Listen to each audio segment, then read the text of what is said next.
My name is Christy Busby, and you are about to listen to the next episode of my podcast called F.A.T.E, From Atheism to Enlightenment. So come on in, join me. We're going to talk about it all, from atheism to enlightenment. Alrighty, guys, here we go. Get ready, and welcome to your F.A.T.E. Hey, everybody. Welcome to the second F.A.T.E flashback episode that I'll be putting out while I'm on my comedy series in Atlanta. And today I decided to pull up an episode that I did fairly early on in my show, and it stands out as being one of my faves.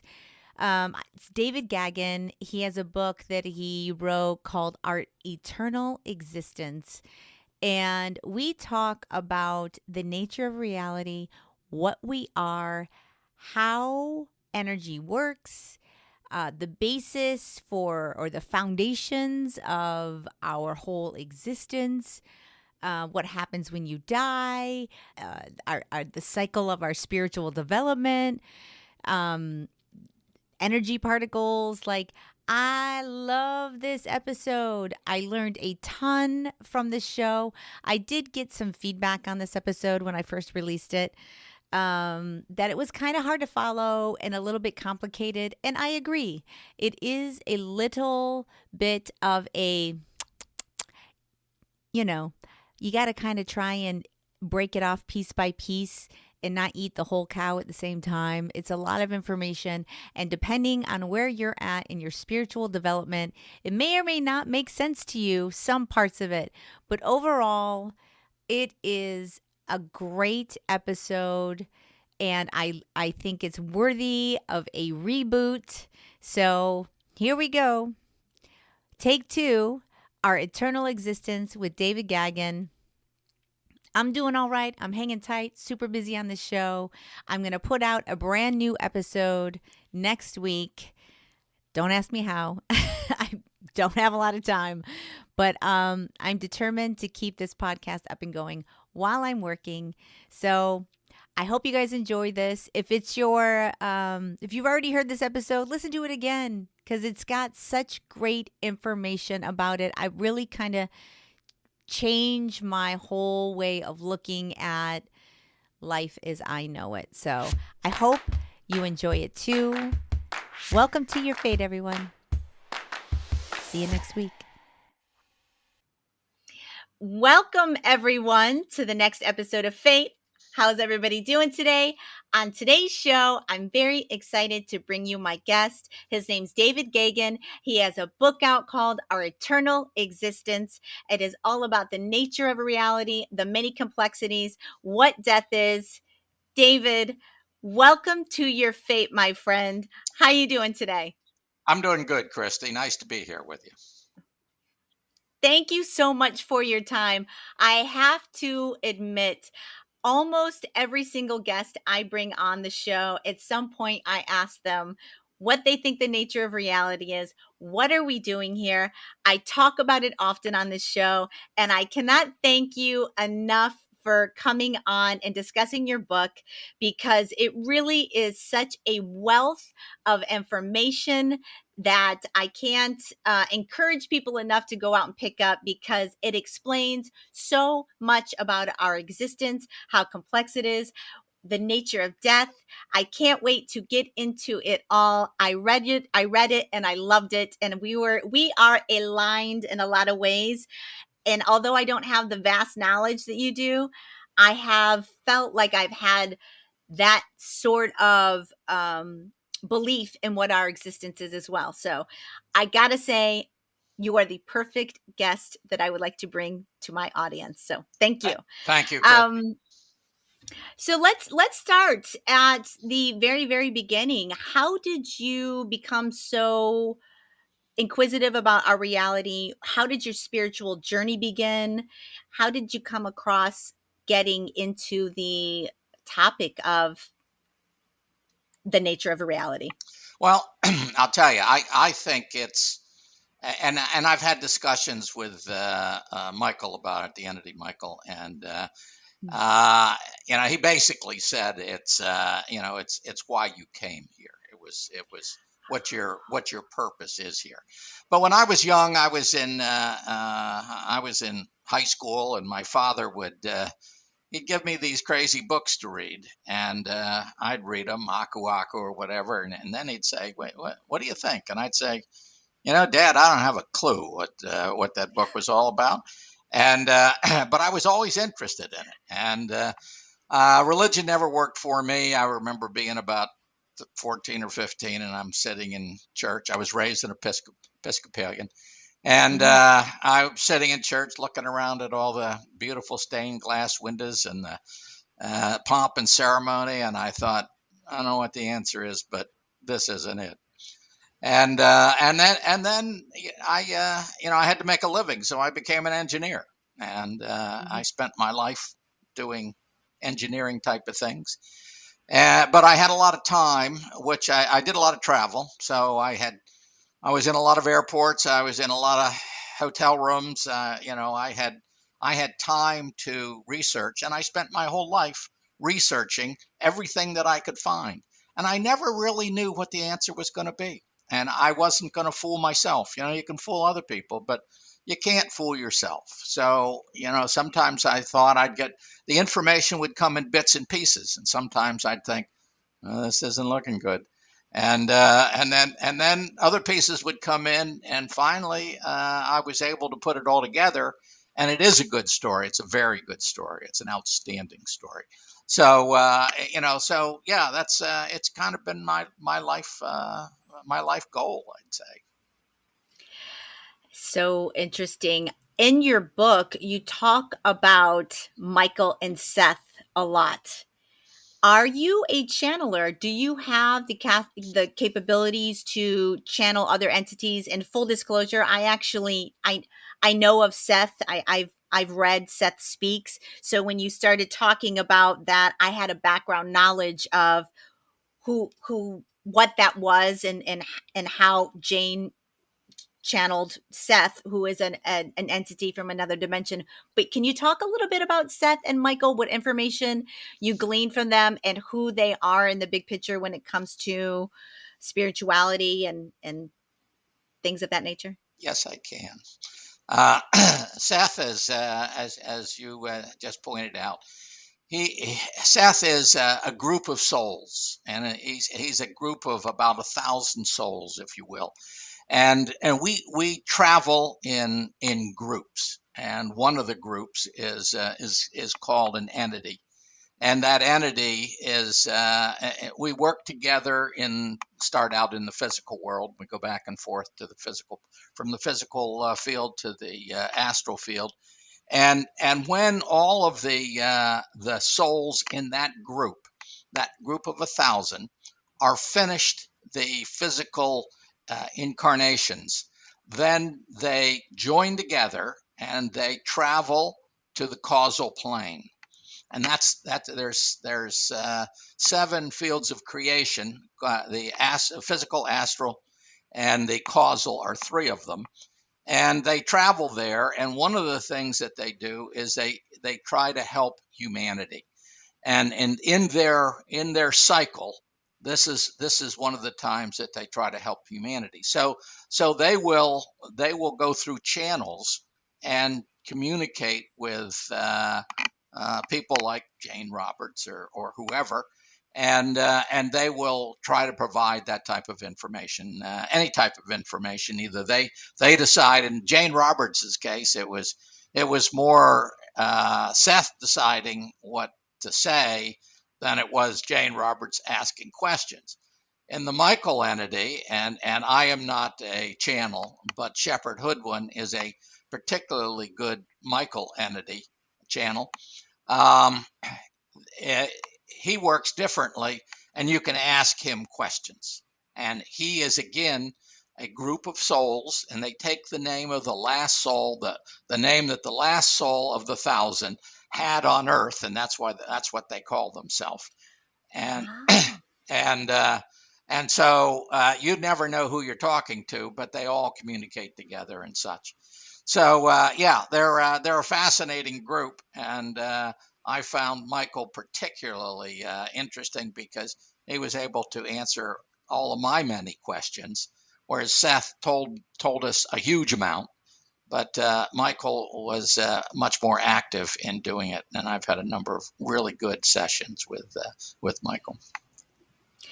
I'll have to look up Michael. I have not heard of that entity, but I definitely was completely fascinated by all the information Seth had downloaded through Jane, and it really broadened my perspective on a lot about what and who we are. Let's touch a little bit about, I only have an hour here. Your book, it goes so much into more detail than I would ever be able to talk about in the 1 hour that we have.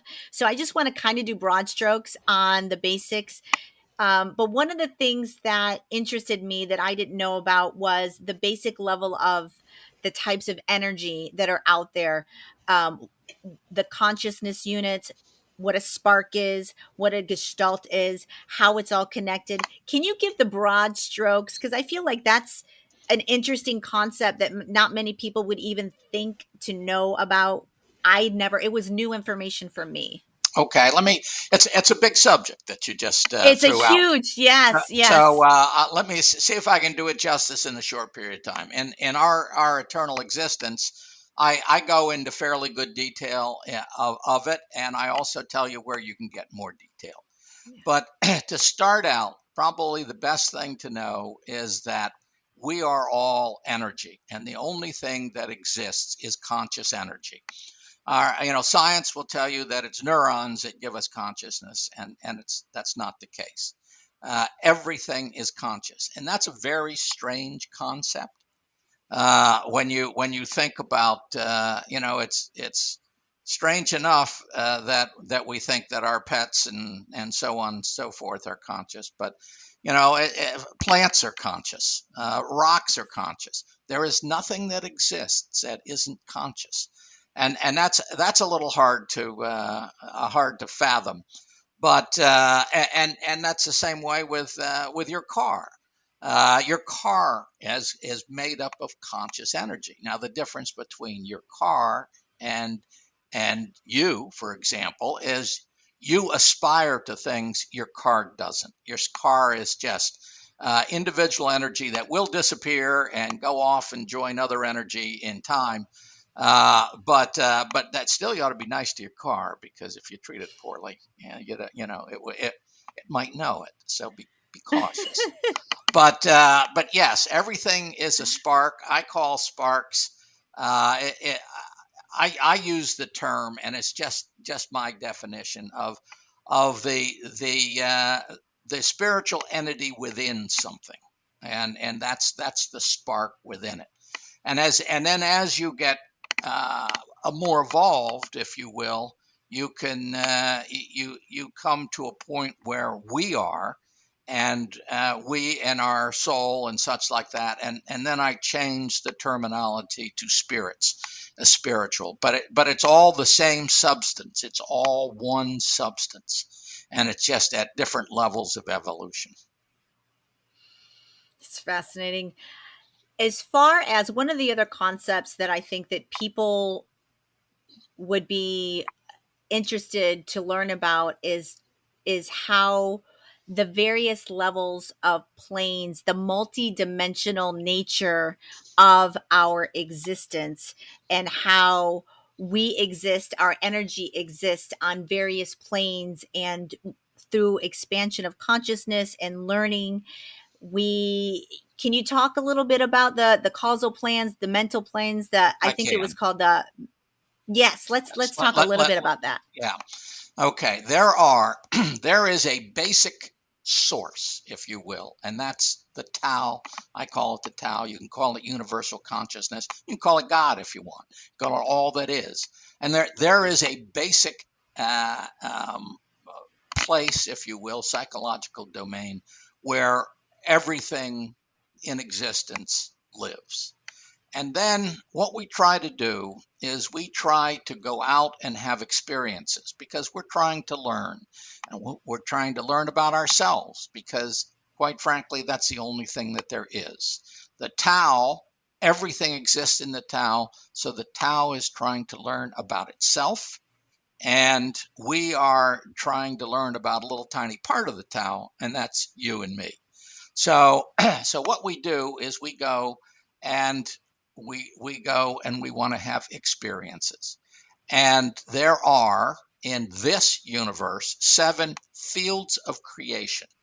And those fields of creation are the physical plane, which we're all very familiar with, the astral plane, where we go when we die, the causal plane, where Seth and Michael are right now, the mental plane, where you will go after that, the Messianic and the Budaic planes.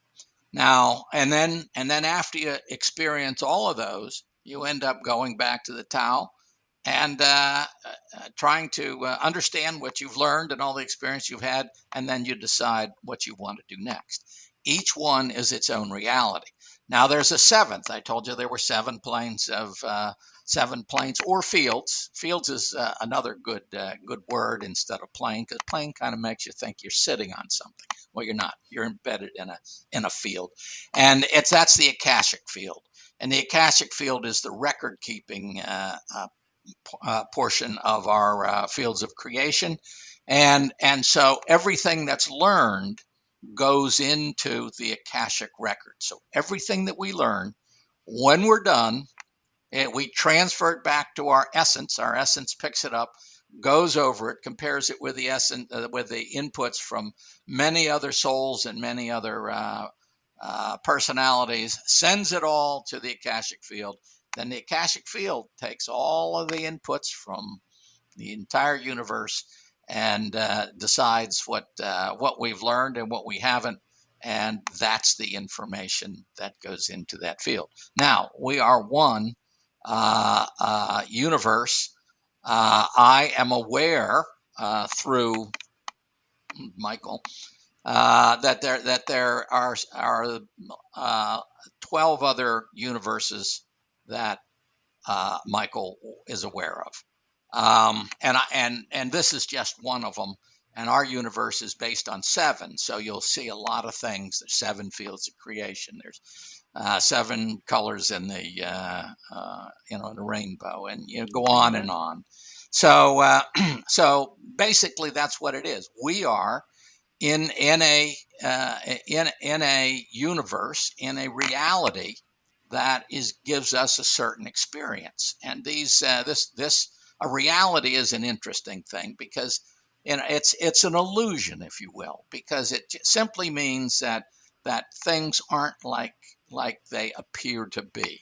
They seem that way to us. It allows us to have experiences, but to have a reality, you need to have the energy in a certain position, and then you have to have some way to sense it, to perceive that energy, and that's what we have. So the energy is what we call matter. It's in a certain position, and then our 5 senses allow us to perceive that matter in a certain way, and so it's a very unique type of setup, and the odd matter that we have here that we take for granted as our root assumptions are that we assume that this is the way everything is, and it's not.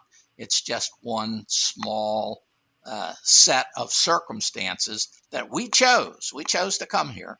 We chose to have this experience because we thought we would learn a lot from it, and that's really what the various universes and the realities are about. But there's millions of realities, millions of them, of which I only know a few.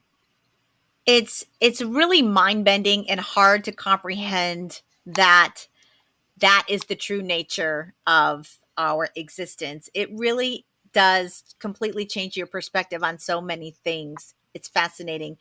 Let's talk a little bit about the pre-planning of life and how really detailed it is as far as what kind of archetype we're going to be here, what kind of things we will accomplish, what our biases will be. Can we talk a little bit about, before we get here, everything that is already preordained or planned for us? I thought that was just truly It's mind-boggling. miraculous. Yes, it It is. is mind-boggling. It is. The world is more planned than you think. Now, that's not to say we don't have free will, but it's more planned than you think. And uh, it's it's not easy to come down to this physical world. So to come here, you need to have a plan. You need to have a detailed plan, and you need an awful lot of help to do it. So we have a soul. We call it soul. You call it your inner conscious. Whatever. We have a huge amount of us that has not incarnated into our personality, if you will, and it stays back, and it's the one that drives what we do, encourages us to do things, but doesn't force us. No conscious can force another conscious to do anything. And that soul, our soul, is the one that said, "Hey, I want to have certain set of experiences. So this is what I want to experience." So it decides what it wants to do in each incarnation. So it says, okay, experience. If you think about experiences, if you go to a ball game, for example, and you're with your buddy, and you go to the football game, and you watch, and you both want to see your team win, and you both are big fans of that team. You both eat the exact same thing. You're sitting right next to each other in the stadium.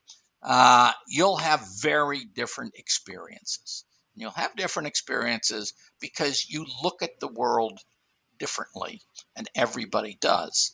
So our soul says, all right, I want to have a certain kind of experience. So it'll say, these are my goals, if you will, for this particular life. And these are my attitudes that I'm going to have. And these are the way I'm going to use my energy. And these are my chief obstacles that I want. And this is the type of body that I want. So what it does is it provides that kind of energy into the personality that it's going to create. So each one of us are very different. So when we say we reincarnate, yes, we reincarnate, but our personality doesn't come back. What comes back is a different version of our soul that allows our soul to see things differently. For example, we come down here, and right now, hot subject is liberals and conservatives, right? Everybody wants, everybody thinks they're one or the other, or or a lot of people do. Well, you are a liberal or a conservative because of what your soul wanted you to be. And the next time around, you're liable to be the other thing because your soul is going to want to watch it. You're going to want to experience the same event, but experience it differently. So we come down with all this different energy, and the purpose of it is to give us different experiences. What I felt was so eye-opening was the fact that we're so number one, we live in a world where we think we're all individuals and we're not connected, and we are connected. And the other tidbit that I thought was pretty cool was thinking, multinationals, rich, poor, famous, um, all of these things that people are, you choose to come back and be a certain, maybe a someone of an ethnic background, someone, it is, how do I say this? It led me to believe how silly it is that we see each other as better, worse, this, that, because it is all about the level of experience that you're wanting to come down and have here. And it is much less about your status, what color you are, what you do for a living. It is all choice. and we are so hard on each other for things in which we would be much more understanding and compassionate and empathetic if we understood that we're all here having a chosen journey to experience and broaden whatever we're looking to do in this particular lifetime. It's I hope as many people as possible read this book, because it really does change your perspective on um, how to look at our reality and and how we perceive our realities. And Right. as far as liberals and conservatives, I kind of feel like that is a red shirt blue shirt game, and there is going to be no winner in that. Right. There's no winner in any of this stuff except individually what we learn and we experience. We choose our parents, and they choose Yeah. us. So right away, that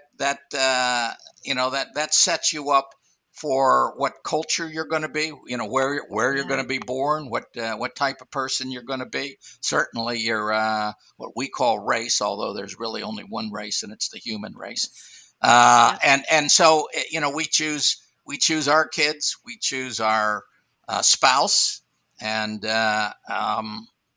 we and sometimes you might choose a spouse, and you might say, okay, we're going to be together, we're going to have some kids, and then we want to separate, and therefore we want to learn how to do that in a certain way.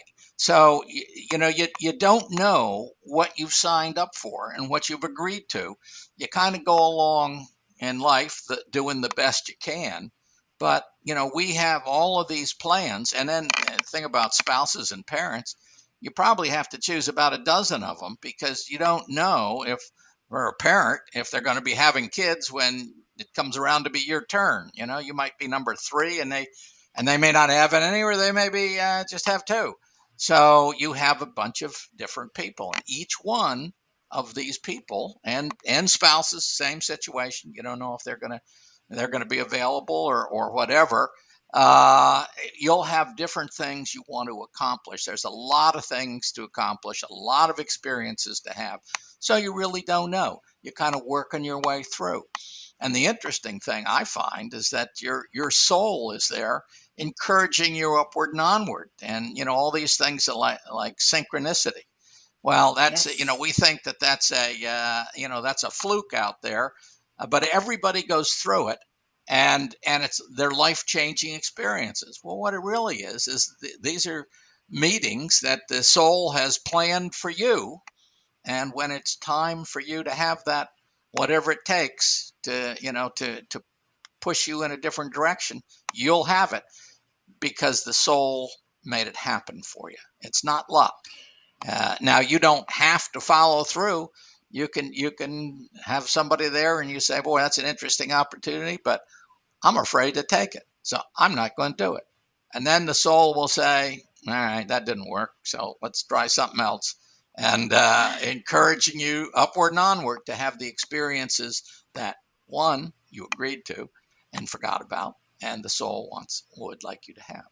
So it's an interesting arrangement. It is, and I think that if more people kind of paid attention to that internal gut instinct, that pull that we all have, that many of us don't believe is real for whatever reason. We're just programmed to believe that these um, thoughts, feelings, gut instincts, whatever you want to call them, are not really um, tangible, because we're so it's beat out of us since the time where we're young, where we're filled with science, we're filled with religion, we're filled with things that of this nature couldn't possibly be true. And if people really did pay more attention to the synchronicities, the internal knowingness that that pull that we all feel, it would keep us on our soul journeys a lot easier. It would. I mean, we all have free will. We all have the capacity to do whatever we want with our lives. How, when we get off of our life path and we don't do our soul purpose, do it, do you feel that at times that's when maybe tragedy enters or something enters to kind of knock us back over into the only reason I'm asking this is because I grew up atheist. I never had any kind of spiritual tendencies. I grew up in the church like you. It never spoke to me. It was never something that I felt was true. And so I grew up relying on science, and if I couldn't see it, touch it, say, taste it, smell it, it wasn't a happening. And it was only through a health crisis that I had that I ended up expanding my mind and getting into energy healing and getting into things that I couldn't see, touch, taste, or smell, but were working for me. And now it has just launched me into a completely different path in my life. And I feel maybe sometimes when people get off of their purpose, that life has a way, or your internal spirit guides have a way of jarring you or shaking you to awaken you. Yes, What do you feel about I that? think you're absolutely right. I think they encourage you and nudge you all the time, and if you listen to and we've all had intuition that we've ignored, and Yes. undoubtedly every time it doesn't work out so well for us, and Yes. so we're always getting this encouragement to do certain things. But if we get far enough off track, they'll start doing more and more things to try to get us back on track. So absolutely. And I'll tell you, I think if you get far enough off track, they'll put an end to the life. I think you see a Oh, lot of these terrorists and big time criminals. They don't last that long. A lot of them die yeah. young, and I think that's the soul is saying, man, I'm working up an awful lot of karma here that I'm going to have to work off. So I think we'll put an end to this one and try it again. So I think Yeah. there are circumstances. So yes, I absolutely believe, and I think disease is a good one. We bring Yeah. a lot of this stuff on ourselves. Matter of fact, we bring it all on ourselves, and they try to guide us and give us the best opportunity to succeed. Yeah. And if you listen and you don't have fear is a killer, because if you're afraid to take advantage and to go through a door that opens up, you're missing an opportunity. And sometimes those doors are a little scary to go through, but if you Yeah. do, then you got all this help, spiritual help, that's gonna get you through it. Yeah. If you go through it, the good stuff is on the other side. You just kind of you gotta go through the door. Got to go through Um, the door. Speaking of fear, there is, including myself, there's so much fear around death. And as much as our lives are pre planned and very thoroughly thought out, so is when we die. And can we talk a little bit about what actually death is and what happens when we die? Um, I think Yes. it absolutely fascinating. Okay. Death. Number one, we in our pre-life plan, we not only plan who we're going to be born to and how that's going to work. We plan when we're going to be born, and we also have exit plans. And the exit plans determine when we die, and it depends on how your life's going, depending on what path you've taken, to determine exactly when your exit plan is going to be. But we have exit plans. So all death is a transition from the physical field back into the astral field. That's all it is. You're just going back. And you can think of life as like a business a trip. And on a business trip, what do? You make a plan for what you're going to do. You go off. You get to travel to some place. You go do something. Things change. It doesn't work exactly as you thought it was going on your business plan. So you have to adapt to it, and then you go home and you think about it and study about it, and then you go off on another business trip. Well, that's the way life is. So what we're doing is we're going back, and when we go back, we try to understand what went right and what went wrong. So the first thing that happens is when you die, and you might just hang around for a little while. You might, if you're going to have if you had a sudden death, you might, want to stay and see how your family and friends were dealing with all of this. And you're probably in a little bit of shock too if all of a sudden you weren't planning. My wife died suddenly about 7 years ago, and she hung around for a little while, and because she wasn't planning at all. I mean, she was healthy, and all of a sudden her heart stopped. So we get in these circumstances. But then what happens is you eventually, a lot of people see a tunnel, and and all you got to do is follow the tunnel. There's a light at the end of it, and all you got to do is think, that's where I want to go, and bingo, that's where you go. And then what happens is it depends a lot on your view of life. And if you think there is nothing afterwards, you may, and this may happen right as soon as you die, you may all of a sudden go into a coma and nothing's going on. Won't last all that long. Pretty soon they'll come and, and they'll say, reality is really a little different than what you thought it was.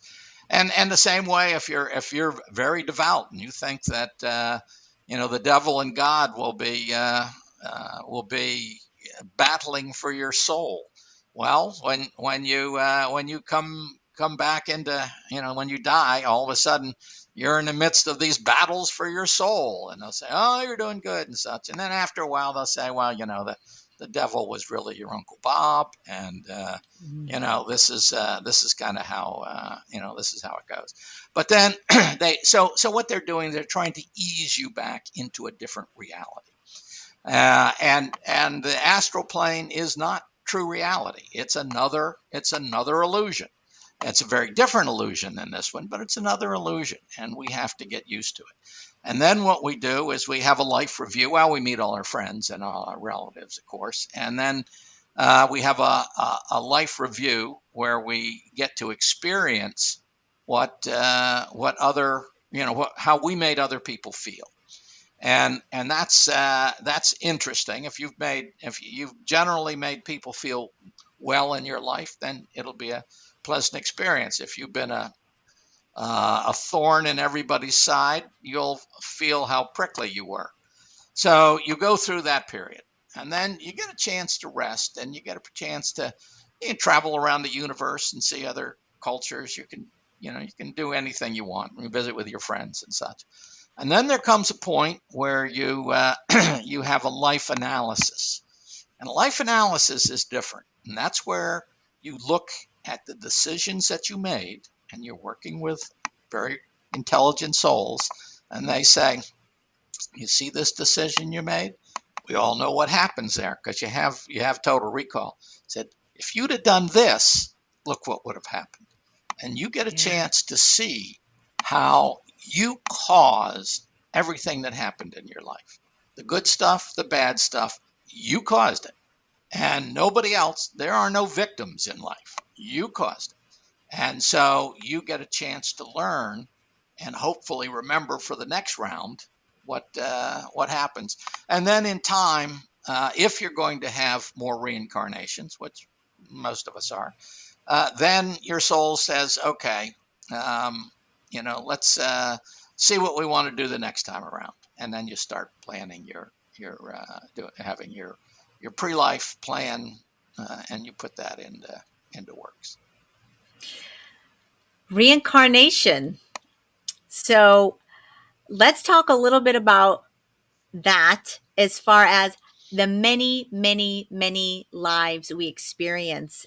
It is beyond comprehension, the multitude of different lives that we will live as souls, not only on this plane, but on other planes. Can we talk a little bit about what reincarnation means for us? Okay. You as a person, the Christy that you are will never come back here, but your inner self will come back here, and your inner self will come back here with other with other biases, with other goals, with other attitudes, and you'll come back and try to have other experiences. You'll always remember who you are. You will never stop being yourself, but you'll go and you'll do what you will do. Now, we have within us a memory of all our previous lives, and that's why you can do hypnotic regression. And when you get hypnotized, you can go back into your past lives, you can go back into your in between lives.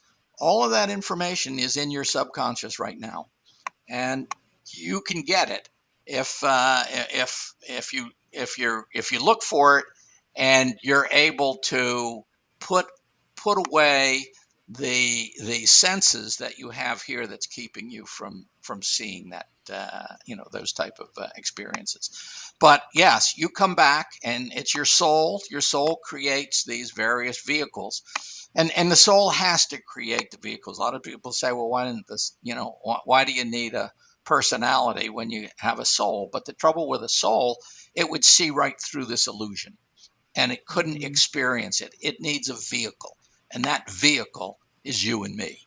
It's our and everything else that's in that we see around us. You have to have a vehicle. Again, you have to. The energy can be in the place that it's that it is, but if you're not sensing it, if you're sensing more than that energy, there's a lot of energy around us that we don't sense.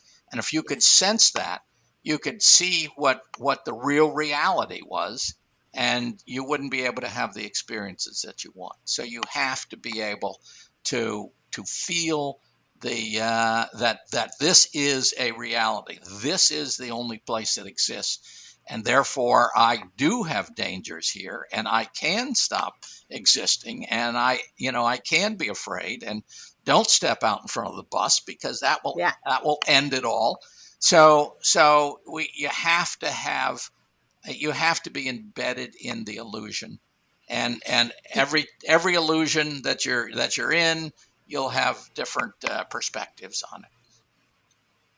Yeah, you have to buy into the game in a way, or you're not You going do. to truly get everything that you're going to get out of this life. If you didn't believe, if that this was real and that this was the not an illusion, then you're never going to be able to expand your consciousness and learn what you're supposed to learn down here. You That's have to be able to buy into the game. That's exactly right. Yeah, no question about it. I think that you would be a perfect person to tell me the definition of exactly what karma is. A lot of people have different beliefs or definitions of what exactly karma is. Karmic ribbons you describe in your book. What is karma? How does it affect us? Can you tell us a little bit about that? Yeah, karma. When we interfere with somebody else's uh, life, then we owe them the energy that they've put into having the experiences that they're not going to have. In other words, if we, it's obviously if you killed somebody, that stops them having experiences. So what we owe them that experience. So they set up a ribbon, if you will, that both of these souls are tied together, and they're tied together, whereas somebody owes somebody something. And if you want to break that and not do that karmic experience, then they have to agree to it. Both sides have to agree to it. But and it's really, you might go and say, okay, I want to have this life, and I want to get rid of this one particular karmic burden. And you go and talk to this person, and they say, I don't want to do it that way. I don't want to do it in this life. Then you can't the one that's owed the karma makes the decision whether it's willing to accept the that that karma. But it's basically owing somebody else the energy that they've expended to have experiences that you've prevented them from having. It's not a punishment. It's simply that's what you owe people, and it's a learning tool. It's interesting, and they say that you will continue to come back until your karmic debt is repaid. That you will absolutely reincarnate here. And just so you know, I've had my destiny cards read, and I was told that this is my last time on this rock, and that is one of the reasons why I've never had children, and that I'm living the life that I'm living, which is kind of very solo. I'm not married or anything. Is that I am not here to create more karma for myself. I am here to fulfill my soul purpose, and that this is my last journey on this rock. I don't know if this is true, but this is what a destiny card reader told me a few years ago. Is he said, "This is it for you. You're not coming back anymore." Well, well, And I was like, "Really?" well, that is one of the things when we have children, we have a bond, if you will, with that person that's still in this reality. And so you're less likely, if it's your last time, you're much less likely to have children and to have strong bonds left on this planet. Because what you're going to want to do is you're going to want to separate yourself. You want to break free from the physical plane. And if you have all of these things, and it can be karma, but it's more likely that it's just the bonds that you don't want to have. Now you do have to finish the karmic cycle, and so that's an issue. But you're absolutely right. That's it could what you could well be, and we do have a certain number, and then we move on and do something else. So you have to meet a number of requirements to do it. You can stay as long as you want. Some people stay for a long time. The teachers, and it's like going to college. Some people get in, get out in 4 years, and thank you very much. And other people hang around and they're teachers, and they'll teach for 30 years. And so it's everybody's life is set up for certain certain experiences. Some of the things that you talk about in your book, I have said so many times on this show. I say very often, be careful about what you think, what you feel, and what you believe, because it will show up in your outer world. Through my spiritual journey, my spiritual awakening, one of the concepts that I've really kind of uh, gleaned onto is the law of attraction. Like attracts like in this world. And you speak about how thoughts are energy, are matter, and have the ability to create certain things in your outer world.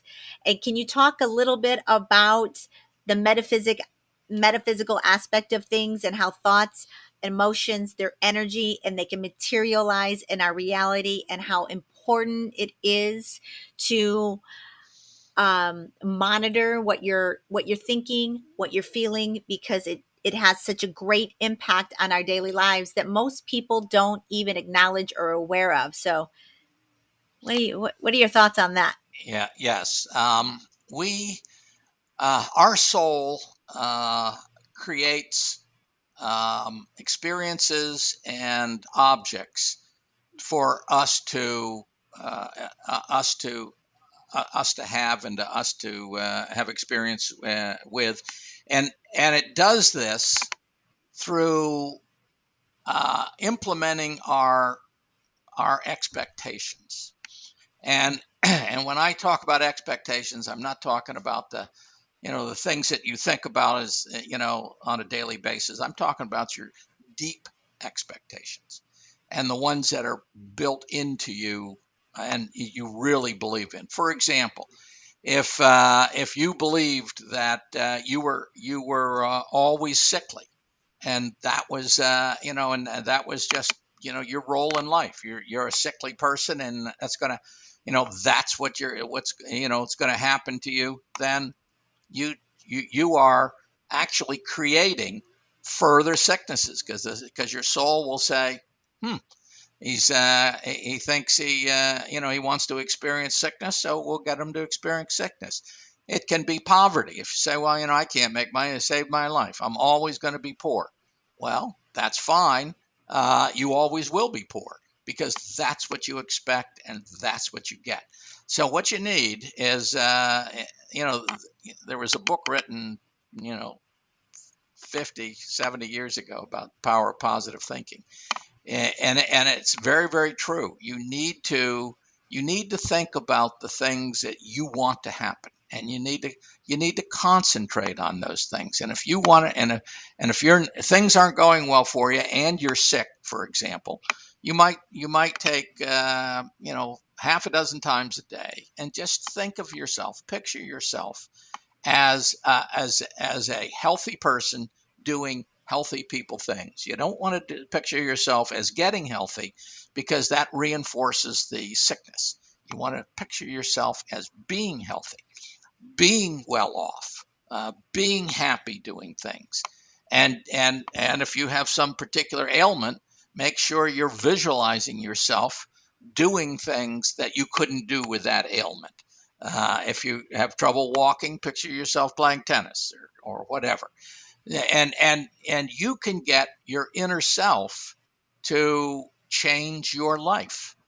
It will give you what you expect way deep down inside, your root beliefs. Yes. You will be able to manifest, and your inner self will manifest it for you.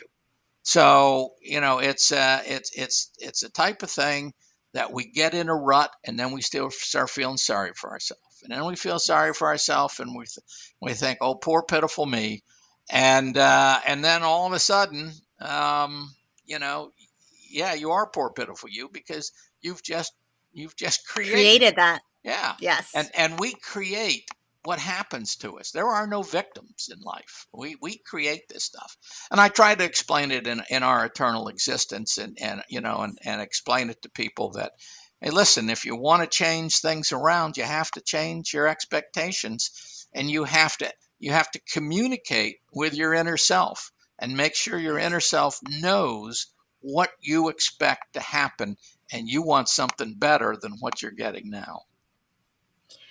I love that. And I did read that in your book. And I actually going to take just that advice, because when I think about my health, I think about my when I meditate, I think about myself healing, and I'm always healing. And I was like, that one shift, instead of thinking of yourself as healing, thinking of yourself as healed, is going to be the powerful shift that maybe I need to make in my life.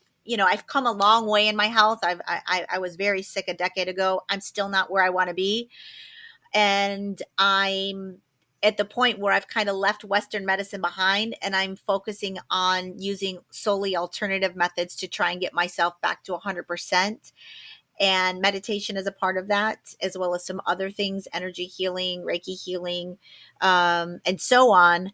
But taking the time, 5 minutes a day, and visualizing myself already healed, in the gym, running, doing things that I haven't been able to do in over a decade, I think is going to be a powerful mindful switch that I'm going to start practicing myself, I for think sure. that's great.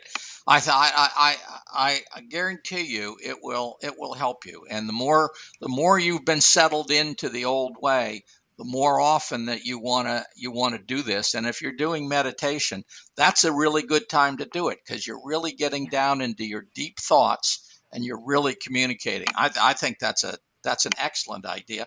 And people need to realize that they're where they are because of the decisions that they've made, and they don't have to stay there. They can move on, and but they can't. Your spouse isn't going to help. Your parents aren't going to do it. The government's not going to do it. Your boss isn't going to do it. You got to do it. But you can do it. That's the beauty. The fact that it's you caused it. That's the negative side. The positive side, if you caused it, you can fix it, and that's That's the right. beauty of it.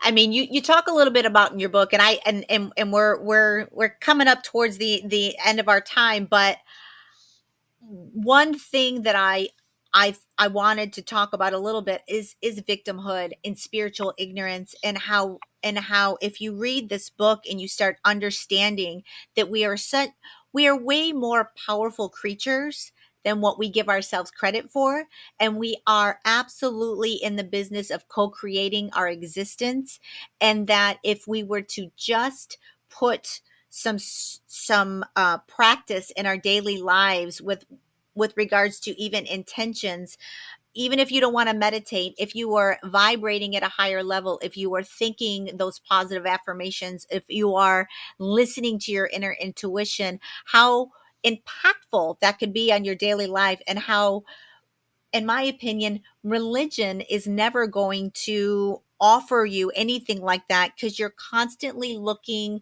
to, whether it be your priest, your elder, your pastor, God, or what the religion thinks of as God. You're looking for somebody else to save you, to help you, to get you into heaven. And really, we need to be relying on our own inner existences that we have to guide us and to heal us and to bring us what we really truly need in this existence. You're absolutely right. We have so much power, and we create the world we live in. And if you don't like the world you live in, then you can change it, but you need to change it. And you might have to change some of your beliefs along the way. And there's nothing harder than changing your deep down beliefs. But if you can do that, and if you can change that, you can change the bad things that are happening to you, and you can make other things happen. And the power is in yourself. Everybody is that way. You're not a victim.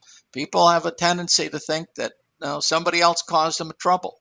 Nobody else caused them any trouble. It was the decisions that they made that caused them trouble. And the beauty again is you make other decisions and you'll get yourself out of trouble. You can be what you want to be, and you have the power to do that. And it's amazingly freeing. It gives you it allows you to take control of your life and stop worrying about these other things. And you're a spectacular person. Everybody who's listening to this show, everybody who's on this planet, they're spectacular beings. And this is a tough place to live. This is a tough set of experiences. This is the toughest part of this particular grand cycle as you go from the Tao through all of these fields of creation. And it's not easy. And when you're having a No. bad day, you look and you say, boy, why did I choose this? Well, you chose it because you wanted to learn, and you're a courageous individual. Every one of us are courageous Yeah. individuals for doing this, and because we're courageous individuals, we can solve this problem. We can treat others like we want others to treat us, and treat ourselves like we'd like others to treat us, and we can do it. Yes. I mean, the one running thread between every religion we have on the planet is the golden rule: this treat others as we would like to be treated.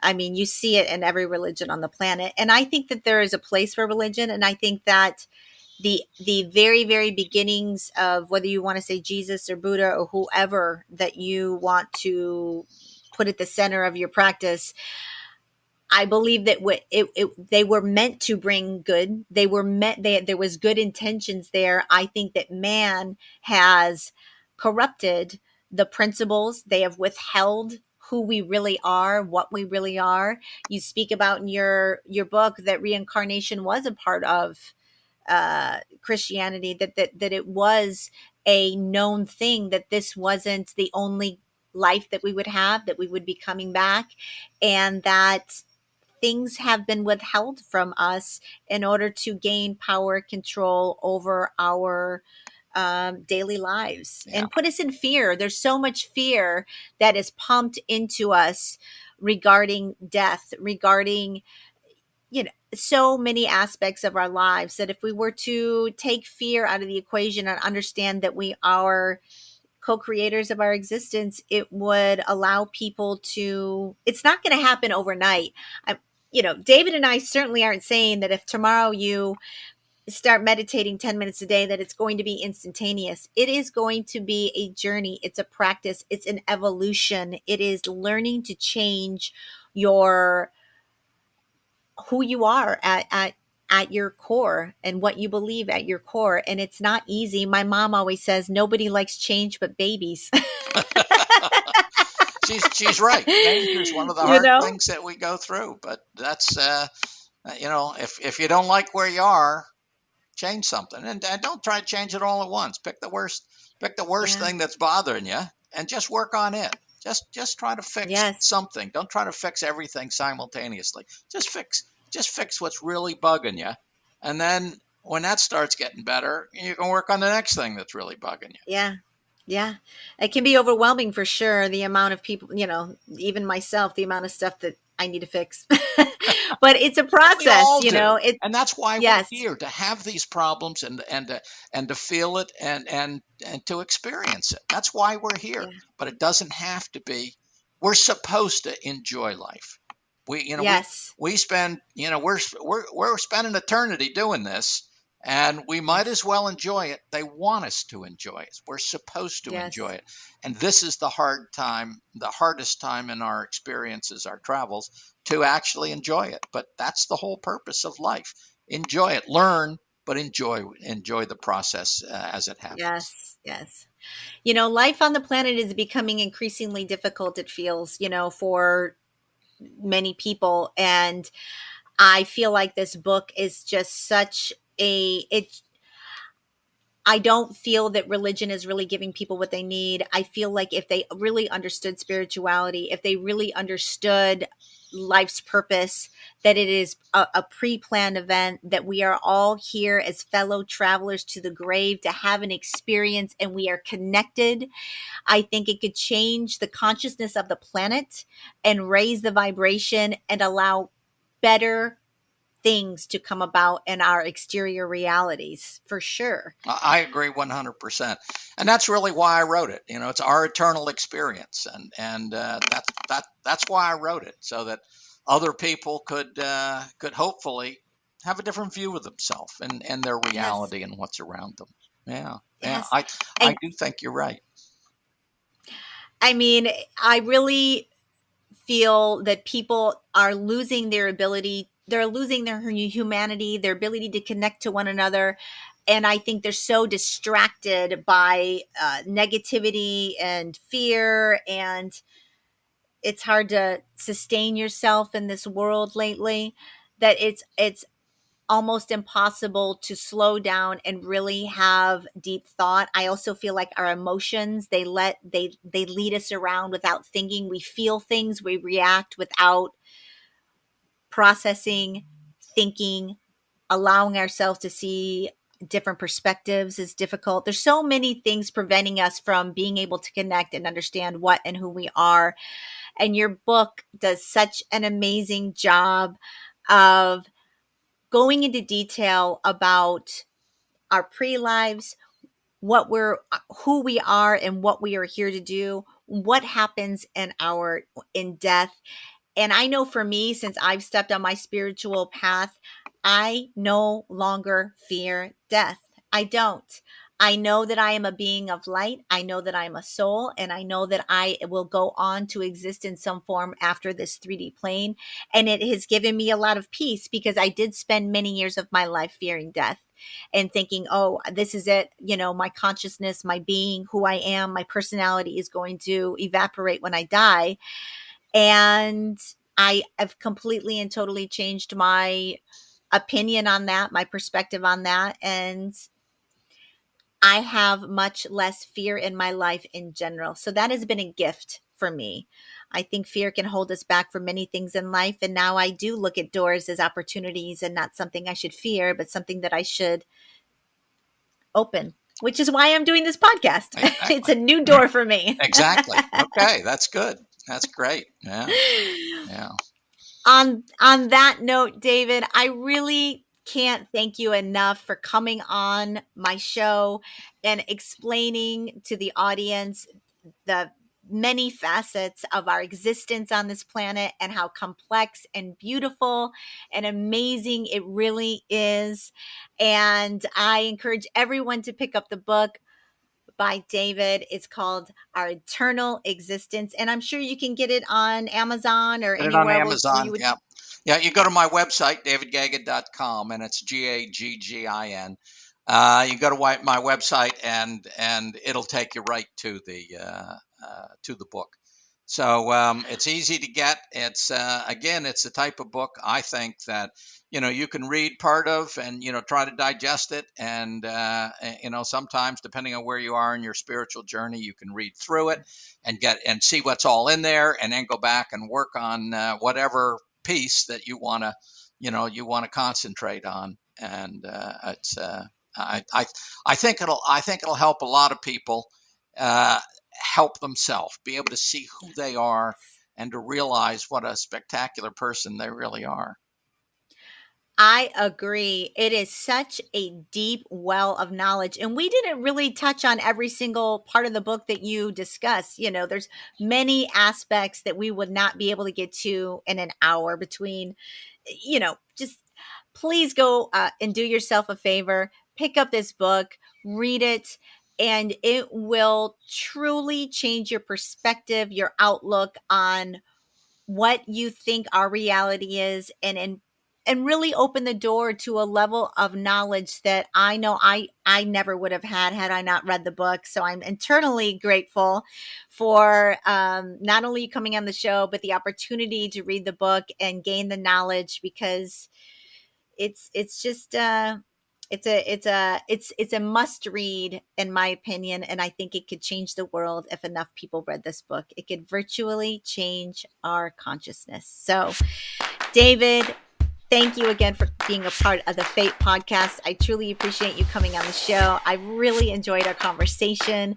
And ladies and gentlemen, that is a wrap on this episode of F.A.T.E. And journey well, everyone. We'll see you on next week's episode. Bye. And that is a wrap on this episode of From Atheism to Enlightenment. Ladies and gentlemen, this is why I do this show, for conversations like this one with David. I absolutely thought it was the most jam-packed informational episode I have done on this show when it comes to the nature of our reality. We touched on all of the buttons, from karma to energy to what happens when we die. I mean, it was spectacular in my opinion. It was yum, yum, yum, yum, yum, yum, yummy. I really hope you gleaned tons of information from this one. I really do, because I just think this book was something that when I read it, it just pinged all the intuitive notions that I've been having about spirituality and about our lives. And I just think, if more people could be exposed to this kind of information in an open-minded way. You have to be open-minded. If you are going to shut down every single time you hear a concept that does not align with something that you already know, I don't know. And I'm not saying believe everybody or everything you hear is true. But what I am saying is that you do need to actually put forth a little bit of work to do your own research, educate yourself. Absolutely. But don't shoot down new perspectives and new ideas because they don't um, line up with everything that you have been taught thus far in life. I'm a perfect example of somebody who has completely transformed their way as far as how I view new information. And I came from a very closed-minded perspective. I came from a perspective of a lot of arrogance. I came from a perspective of um, thinking that I had it all figured out. So this episode for me is, if you can wrap your head around the basics of what we talked about in this episode, you are well on your way to understanding and unlocking what life is. And that's kind of what I'm doing here, is trying to figure it out for myself. I'm still dancing in the direction of spirituality. I'm still open to a lot of different concepts. I have people coming on the show that are extremely religious and believe in intelligent design. And I have people that have, other thoughts. But I will say that David Gaggin is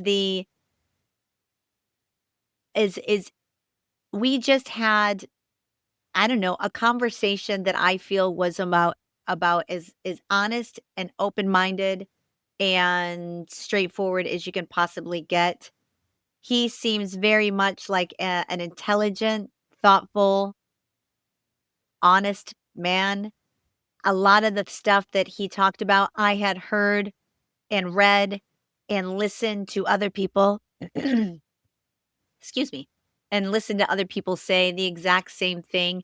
And when you're dancing in this world and you're hearing the same concepts over and over again from different people, from different sources, whether it be they're being channeled from somebody like Michael or Seth. And if you haven't um, gotten into any channeling of entities yet, it was one of the first things that I watched on the Gaia Network. Actually, was a TV series where this gentleman goes around. I can't remember the name of the series now; it's escaped me. But this gentleman basically went around the world and he spoke to people that were channelers, and they channeled intergalactic beings, angels, entities, councils. And when I first started watching it, it was a few years ago now. I wasn't quite where I'm at now. So I had a different lens on my eyeballs, but I was really interested in, curious about what was happening and what they were trying to say.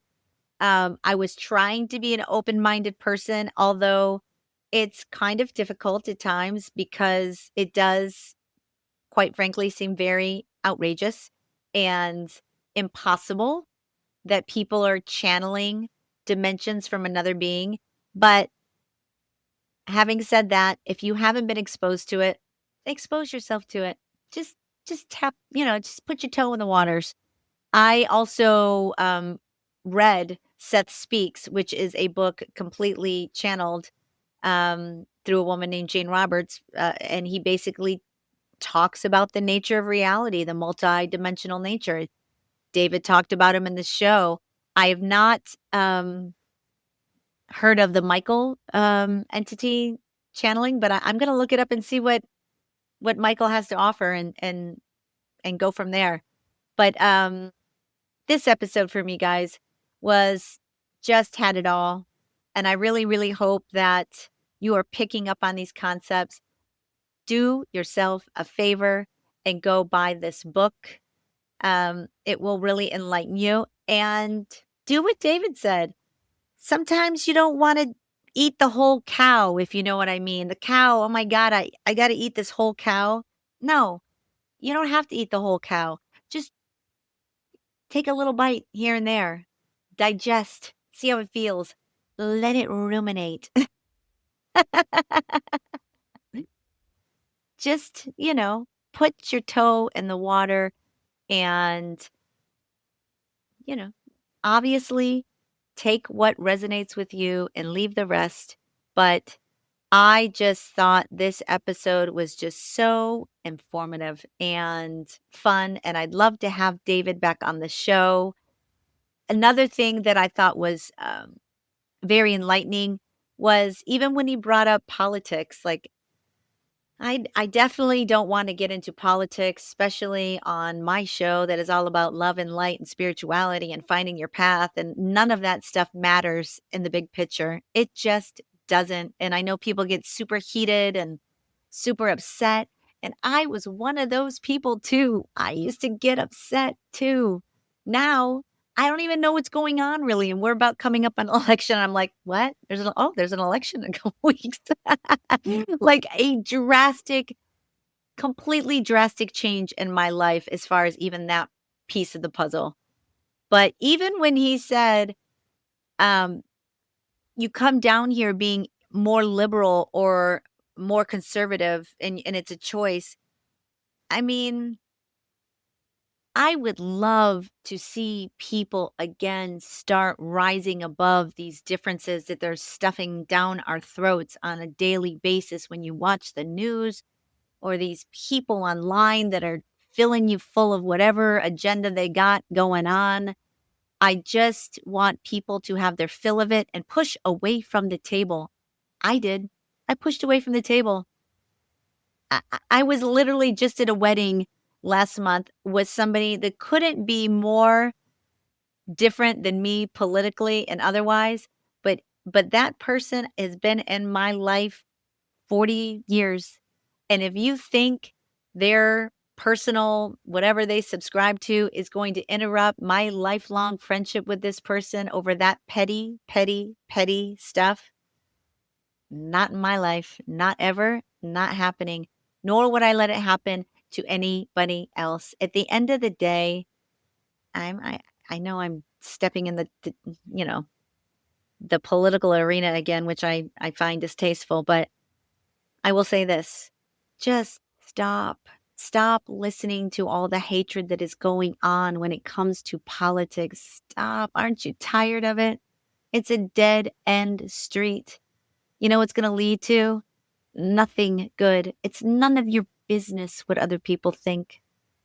If they have whatever kind of tendencies, conservative, liberal, it's really none of your business.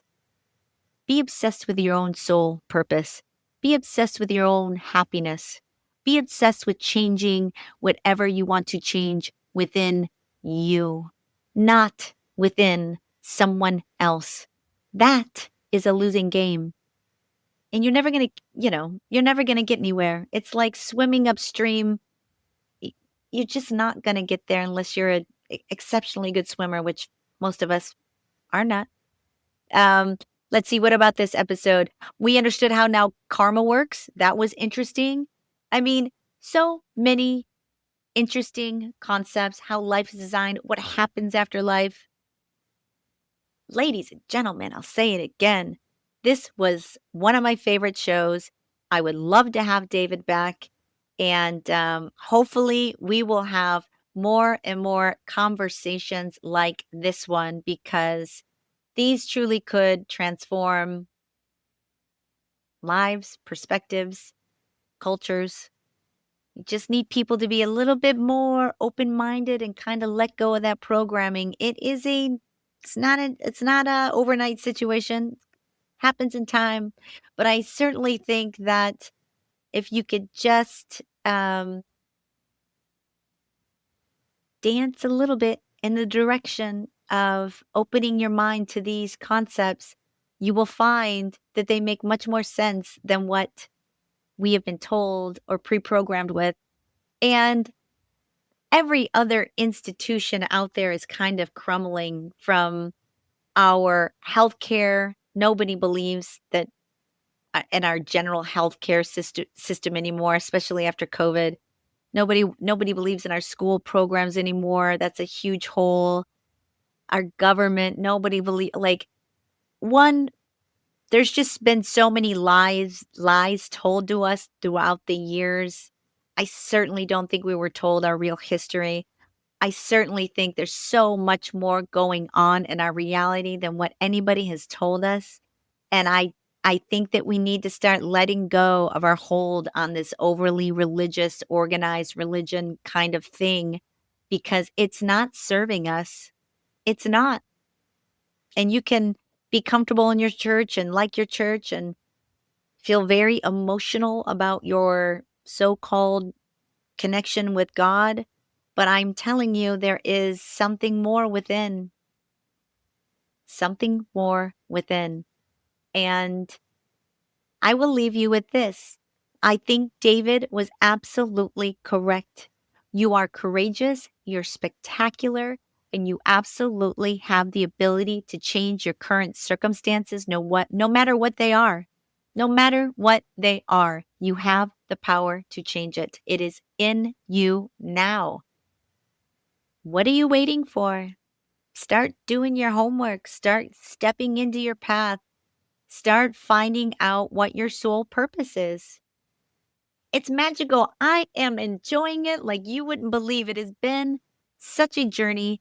I hope you all continue to journey with me. I am going to continue to bring as much information out there as possible. In return, just, subscribe, follow, tell a friend, something in order to keep this in momentum. I want to continue to do this for as long as possible. I need your help to do it. So go ahead and support the show, gang. I can be reached on Instagram at F.A.T.E. podcast. Go ahead and hit the old follow button. I don't post as much as I should, but I'll post little clips and little updates now and again. And if you're watching me this on YouTube, I'm on Spotify, I'm on Amazon, I'm on iHeart, I'm on all of the things. Please just go ahead and recommend, like, subscribe, and we will keep journeying together.